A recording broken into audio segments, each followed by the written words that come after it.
1, 2, 3. How many lakes can I see in a single run? First lake.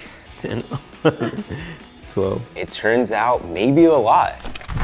Because I love trail running so much and I'm consistently looking for new places to explore, I'm gonna talk a little bit about my process on how I pick and plan a route to do a full day of mountain running. So when I think about planning a trail running adventure all day out in the mountains, there's really 4 considerations that I have. The first one is party size. Is it just me or am I running with a couple friends? This is a pretty big consideration when you're thinking about like training efforts, where everybody's expectations are. So that could drastically change what the trip might mean to either just myself or to the group. The second one is time of year. Am I going during a rainy season, during a cold season? Those are probably the same up here. Am I going during a season where there's a lot of daylight out, like in the summer? Is it mostly gonna be dry? That can affect the type of run that I'm gonna do, maybe how long I'm gonna stay out there, what environments I might wanna explore.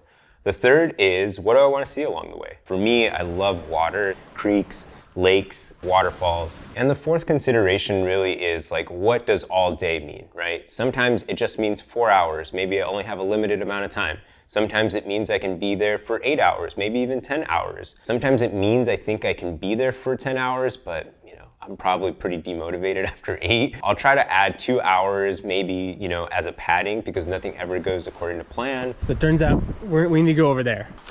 Maybe I'll have to do a little bit more route finding. Maybe the weather will change. The road won't be as expected. So I'll make sure that I have that there just in case I can maximize my chances of success on the run.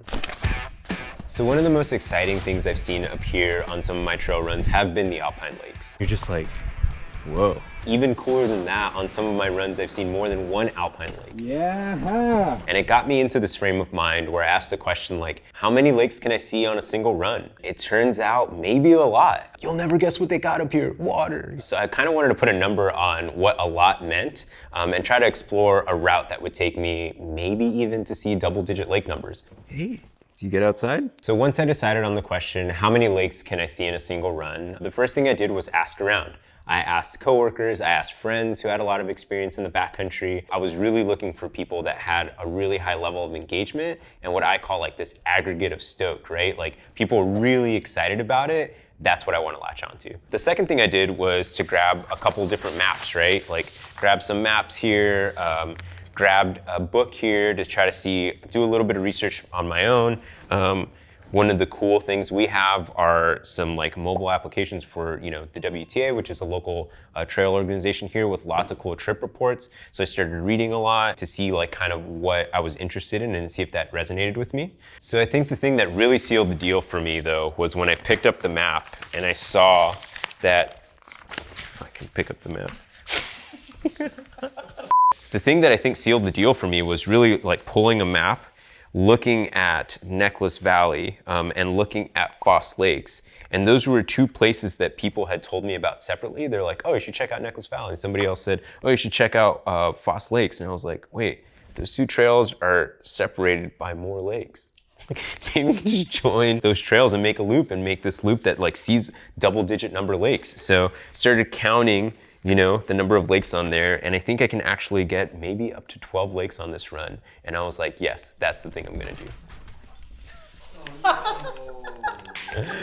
So now that I've picked out a route, and I know that I wanna plan a little bit more carefully for it, then I'll go back to my 4 considerations. So the first one that I was thinking of is party size. I know for this route, it's gonna be myself and a friend, and this consideration really impacts 2 big things. The first one is the amount of time we'll be out on the trail. When I calculate the rough mileage on this loop, then I can kind of guess a rough estimate really of like how long we'll actually be out there for if I know my pace on these types of efforts and I know my friend's pace on these types of efforts. The second big thing that it'll impact is how much stuff I carry.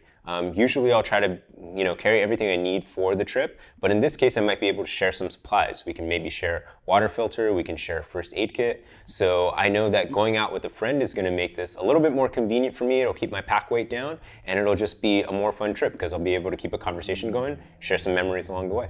So that second consideration is the time of year that we're going out. When I think about lakes and especially the alpine lakes, I now think about snow levels. So when I take a look at the map and I kind of see what the high points are on the trail that I want to do, I have to have this consideration of like what the snow levels are going to look like. I think we can look at trip reports for that, so I'll dive a little bit more into that to see what that's like, but I can kind of get an average for like what do snow levels look like during this time of year. I know I want to do this probably in the middle of summer to maximize my chances of having the least amount of snow up there. The second thing that this is going to impact the time of year that we go is the amount of daylight that's going to be out there. So again, hitting it in the middle of summer, it's just going to be the most amount of daylight I can have on the trail, which gives me probably a pretty early start and allows for a lot of flexibility towards a late finish. Another thing that the time of year could influence is the type of stuff I take on the trail run. So because I'm going to be going in the middle of winter, I'm going in the middle of summer. I'll probably take some lightly insulated clothing, but I won't bring full winter running gear, and I'll try not to forget my micro spikes. All right, three is slikes. I'm gonna see them.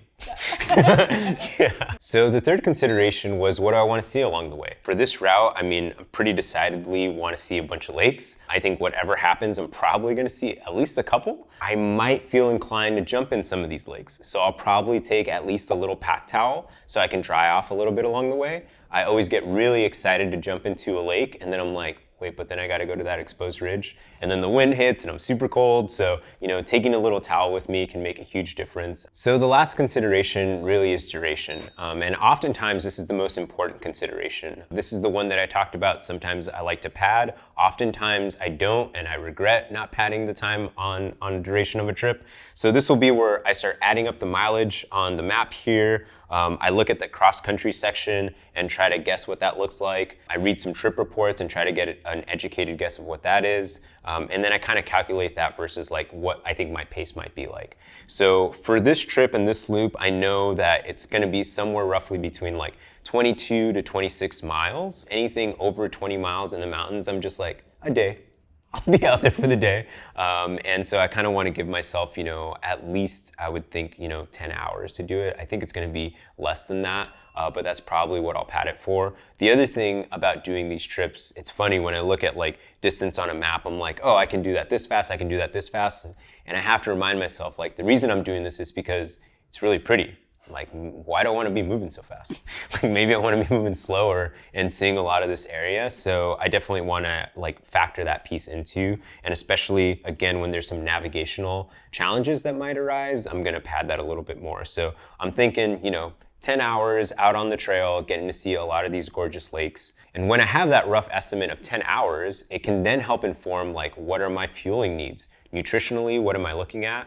I probably want to be fueling maybe once an hour. That's like 100 to 120 calories. What is my hydration going to look like? There's going to be lots of bodies of water, so I can probably filter along the way a lot. I don't have to carry a ton of water on me, which is really convenient. And, because I'm going to be trying to hit it in the middle of like when there's the most daylight, that part of the year, I'm feeling pretty good about like having a lot of daylight to help guide me throughout the whole loop. So a few other considerations when I'm thinking about like a longer run in the mountains like this are, what do I need to get there? Do I need a parking pass? Do I need a permit? Is it a self-issue permit? The second consideration that I think about on this kind of trip is safety. So like, am I taking my inReach? Does somebody know where I'm going? Am I checking trip reports consistently to make sure that the weather window still looks good? I'm like, there's 4 considerations, and a 5th, and a 6th, and a 7th, and a... Another thing that I keep like at the forefront of my mind when going out on a trip like this is just to kind of respect the area that I'm in. Again, my whole point in being out there is to commune with these places. So leave no trace kind of principles are something that I'm thinking about consistently. On this map, I can kind of see where the campsites are, especially the backcountry campsites are marked out. So I know that there's probably going to be some facilities in those areas. And if there aren't, then I kind of know like where I can practice best, leave no trace practice.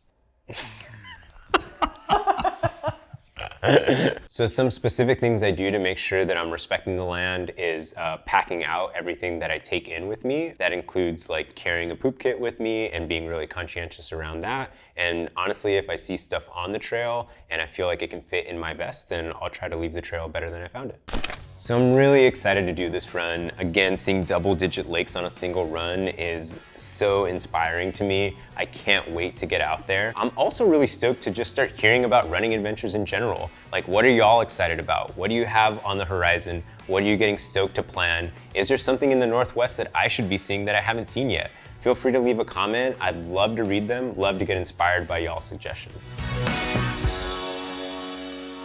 I like this video, by the way. I'm like, I know, yeah. It started off, with lots of cool hey, it's ending with cool. Okay.